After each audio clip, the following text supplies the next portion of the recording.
to this informational video on the No Child Left Behind Act, also known as the NCLB. My name is Sarah. Do you know what the NCLB is? Well, during this video, we're going to try and help you understand what it was made to do and how it's actually affecting some areas of education.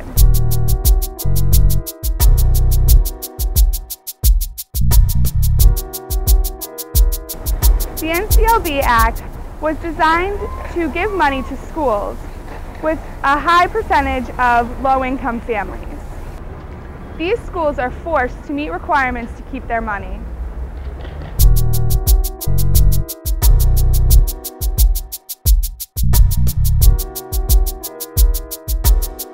Each school is required to make progress yearly, and if one major racial or ethnic group within that school isn't making progress, then the whole school is considered to not be making progress. Because of these standards, many schools who know that their ethnic students aren't making progress are beginning to force these students out for attendance and disciplinary reasons.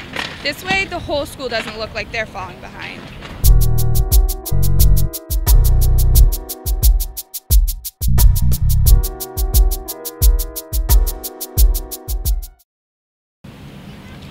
In many of the nation's larger urban schools, less than 50% of the students who start their freshman year make it all the way to graduation.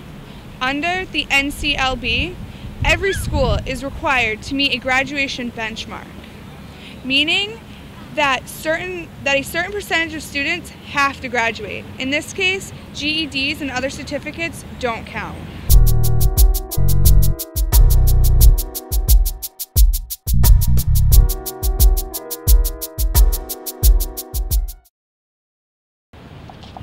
Everyone fails a test or two in high school, but what are the consequences for those students who fail a high-stakes test, such as the MCAT?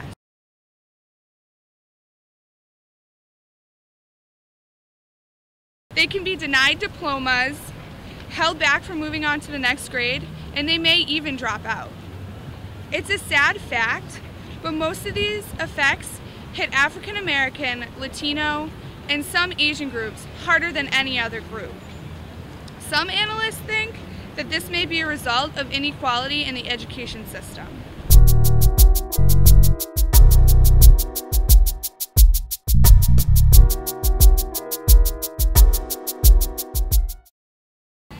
Why are students being blamed for low achievement when they're being taught by teachers that are unqualified?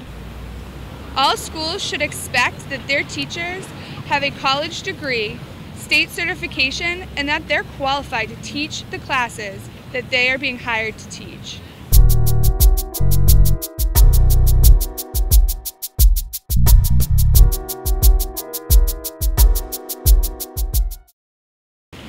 Test results, when used correctly, can be very beneficial. Unfortunately, students don't see this because schools are way too focused on increasing their standardized test scores instead of increasing a child's knowledge.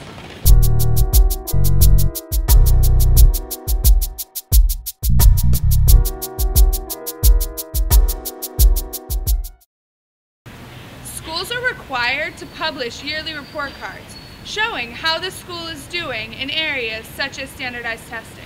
This just allows parents to see how the school is doing.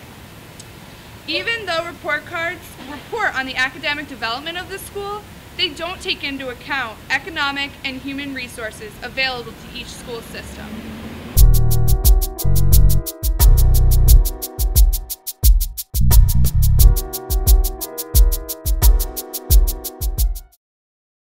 The NCLB aims to be sure that all students have access to quality public education. Currently, the burden for failed education systems falls way too heavily on the students themselves. If people begin to hold schools and states accountable for the education systems, then the states can adjust their system to fix the problems and improve the effectiveness of the system. This is why it is absolutely vital that we all get involved and help shape the future of the law. Thank you for watching this informational video on the No Child Left Behind Act. I hope you have begun to understand the NCLB a little better.